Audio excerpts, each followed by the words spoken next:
Red light therapy treatments for skin are becoming more popular. Fans claim that it can do everything from reducing inflammation, stimulating collagen, and helping with wound and scar healing. There are even red light therapy bed treatments designed to give you more energy and enhance athletic performance. But is there data to support these claims? Is red light something that you should be incorporating into your skincare routine? Or is it just another beauty treatment gimmick? Red light therapy or phototherapy is a treatment where low-level wavelengths of red light are used to treat the skin. Scars, acne, wrinkles, photoaging, inflammation, and edema are some of the things people are keen to use it for. You've probably seen ads for home devices like these LED masks and in-office procedures with lasers, but do they work? Both lasers and LEDs can be used to deliver red light, which is above 600 nanometers to the skin. And we typically talk about three types of red light. There's red, which is 600 to 650 nanometers. There's deep red, which is 650 to 950 nanometers. And then there's near infrared, which is 950 to 1050 nanometers. And red light can penetrate quite deep into the hypodermis, particularly wavelengths in the deep red spectrum. Unlike many beauty treatments, red light does reach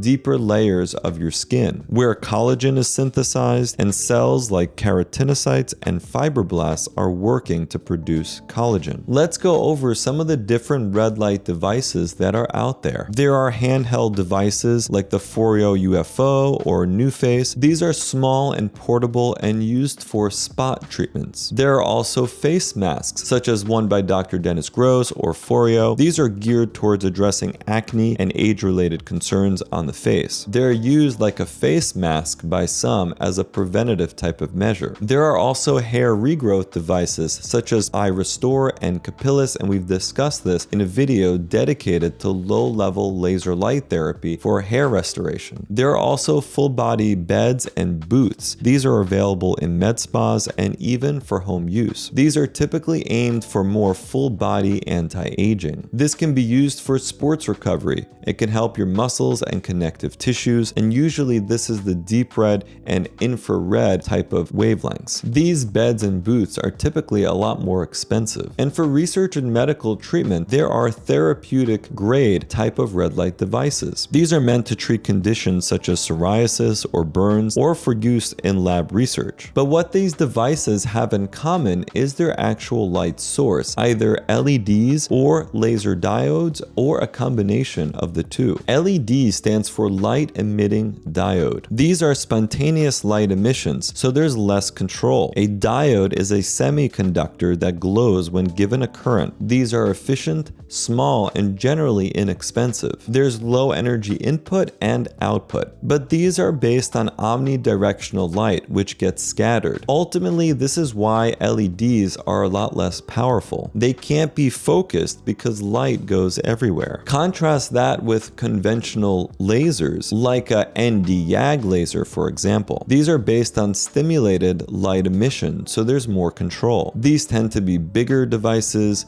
more powerful, but also more expensive. And there are three main parts to a conventional laser. There's the excitation, which comes from an initial power source. There's the medium, which can be argon, mercury, or helium, for example, that needs to be excited. And there's an optical resonator to focus the laser light. And laser power comes from having this focused single beam. A lot of research is performed using this type of laser. But a third type of light source is a laser diode. And this is like a hybrid between a conventional laser and an LED. Light emissions are stimulated, such as with a conventional laser, and therefore you have more control and power, and it's more targeted than an LED. But like an LED, they're smaller, less expensive, and can be placed into portable devices. And these are the lasers available in most commercial devices, such as iRestore or Capillus. Now that we've covered what red light is, let's go over what red light therapy is. An abundance of research over the last few decades indicates that red light can absolutely benefit your skin by increasing healthy, well-ordered collagen production, improving skin texture, and assisting with wound healing. And it's already used to treat some medical skin conditions, including psoriasis and acne by treating the inflammation, vitiligo by increasing melanocyte proliferation and inhibiting autoimmune depigmentation, and research in cell culture and mouse models even indicates red light can inhibit proliferation of melanoma skin cancer cells, making it a potential future treatment. So we know that red light can affect skin positively, but how? And where did the idea for using red light come from? Like a lot of scientific and medical discoveries out there,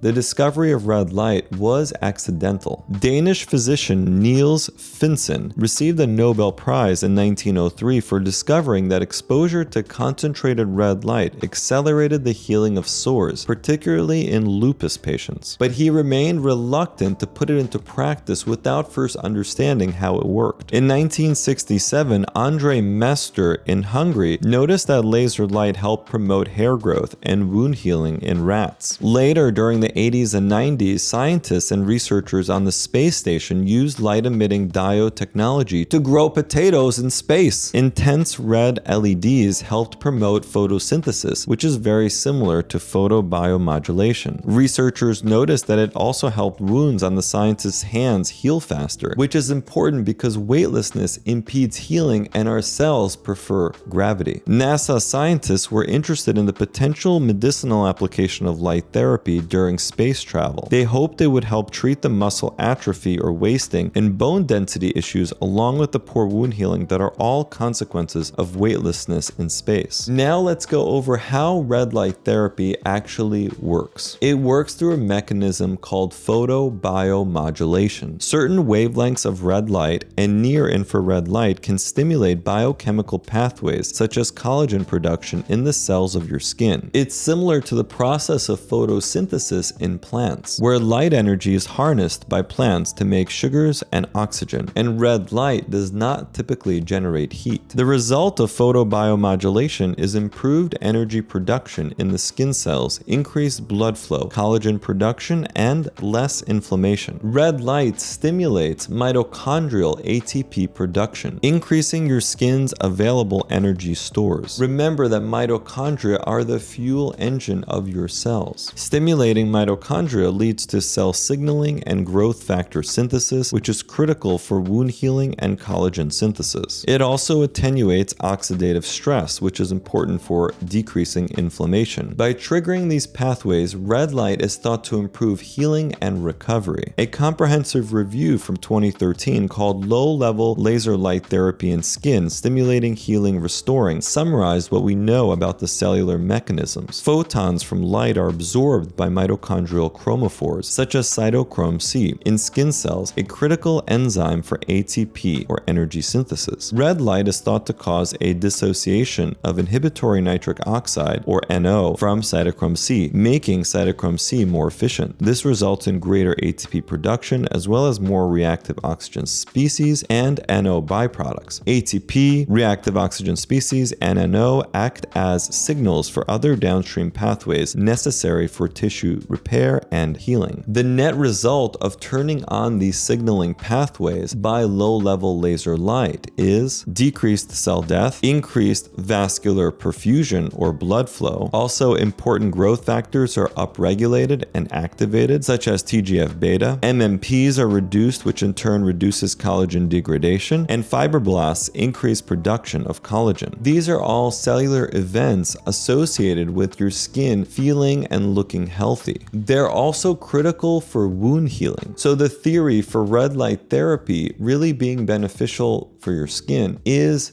sound. But what about in clinical application? There is clinical data to suggest that low-level laser light can have positive impacts on your skin. Laser light shows promise for reducing UV damage, healing scars, and burns. For acne, red light has been shown to kill the bacteria that causes acne and to help reduce inflammation. For vitiligo, laser light can increase pigmentation by stimulating melanocyte proliferation and reduce depigmentation by inhibiting autoimmunity. And for inflammatory diseases such as psoriasis, though clinical trials are still small, near-infrared and visible red light show promise for treating psoriasis without the side effects of current UV light treatments. There was a study in 2014 that was a controlled trial to determine the efficacy of red and near-infrared light treatment in patient satisfaction, reduction of fine lines, wrinkles, skin roughness, and intradermal collagen density increase. They looked at a total of 136 patients over the course of 15 weeks, and the researchers concluded that the red light treatments showed marked improvement that was clinically measurable, including increases in collagen and a measurable decrease in wrinkles. But assessing patient satisfaction in these types of trials can come with bias. It's also difficult to double-blind these types of tests, since a sham light source with no effects is difficult to simulate. And this is an important limitation of how many of these studies are done. So now we understand a bit more on how laser light might be helping our skin. Now, what about the effects of red light on scarring? Well, a review in 2016 looked at visible red light emitting diode photomodulation for skin fibrosis. They evaluated 6 articles related to LED effects on skin fibrosis and fibroblasts. And there is a growing body of evidence demonstrating that visible LED light, especially in the red spectrum, is capable of modulating key cellular characteristics associated with skin fibrosis. But they did find a lack of clinical trials investigating the efficacy of LED red light to treat skin fibrosis, and so randomized skin trials are needed to demonstrate visible red light's clinical efficacy on different types of skin fibrosis. So the takeaway was that red light is a promising type of modality for preventing scarring and for improving the appearance of our skin, but more clinical trials are needed. In fact, a 2021 randomized study found no difference in scar pliability between their control and test groups when they treated facelift scars with red light and assessed them at 1, 3, 6, and 12 months. Adverse events were mild but did include swelling and blistering. Another clinical trial did look at the prevention of thyroidectomy scars with red light. They used an LED home device to prevent post-surgical scarring in thyroidectomy patients. This was a randomized controlled trial in 2022, and their goal was to evaluate the efficacy and safety of home-based photobiomodulation therapy for the prevention of and pain relief from thyroidectomy scars. This study included 43 patients, and they assessed patient satisfaction scores for pain and appearance, as well as 3D imaging for color, height, pigment, and vascularity at 1, 3, and 6 months follow-ups. They did conclude that early application of an 830 nanometer LED therapy could significantly prevent the occurrence of hypertrophic scars and reduce pain with minimal risk, though there was some concern about the actual statistics of the study and whether or not they truly reached significance in their results. And remember, this was the testing of an at-home LED device, which we know is less powerful than a laser or a laser diode. So red light therapy can do a lot. So are you missing out if you're not using it? A review from 2021 sums it up best. A reasonable body of clinical trial evidence exists to support the role of low-energy red and near-infrared light as a safe and effective method of skin rejuvenation, treatment of acne vulgaris and alopecia, and especially body contouring. However, photobiomodulation is now highly commercialized, with devices marketed directly to the consumer, a gray area between commercial and therapeutic sectors. Harnessing the clinical potential in reproducible and scientifically measurable ways remains challenging. Methodologic flaws, small patient cohorts, and industry funding mean there is ample scope to improve the quality of evidence. It remains unclear if LEDs are as effective as the laser-based systems used in most of the high-quality studies. So the takeaway here is that red light therapy in a clinical setting might be worth your while, but at-home devices are still kind of the wild, wild west. There is, of course, this appeal of an at-home red light device. The ease of use, getting potentially some results with minimal effort, little risk, and a DIY way to improve your skin and expand on your skincare. And plus, technology gadgets can be fun, right? But there are serious drawbacks to red light home devices. There's not a lot of oversight for these devices or standardization. You don't always know what you're getting getting. Results are usually subtle. Red light therapy is not a replacement for procedures or great skincare. Some of these home devices and the in-office procedures can be quite expensive. There is, of course, some risk to your eyes if they're used improperly, and there is some theoretical risk to increasing the growth of existing or precancerous cells. And at-home devices are usually less powerful and less effective than the ones that can be found in office. And there could always be side effects that we're just not aware of yet. So if you have a skin condition and you're interested in red light therapy, make sure you talk to your doctor first. A clinical grade in-office light therapy treatment may be more appropriate and yield better results. But if you do want to explore first some at-home treatments, make sure to find out what wavelengths it uses, what fluence it uses. That will give you an idea of strength, and what light source it uses. Is it an LED? Is it a laser diode? Or is it both? Remember that LEDs are not as powerful, nor are they as well studied as lasers. But if you do try red light therapy at home, make sure to keep your expectations in check. Don't expect to see robust clinical results. Make sure to keep to your budget. Red light therapy won't replace great skincare, sunscreen, or medical interventions. And if you want to make sure that your skin is looking as best as it can, make sure to check out the products at feelconfident.com, especially products for your face. And remember, consistency is key. To see any results, you'll need to use the device frequently and as recommended by the manufacturer. Think hard if you're willing to put in the commitment. And there is no best at-home device. But a good general rule of thumb is to stick to well-known devices from companies that have staked their reputation in the red light game. At-home devices are generally safe, but you need to protect your eyes and make sure to follow manufacturer recommendations for use.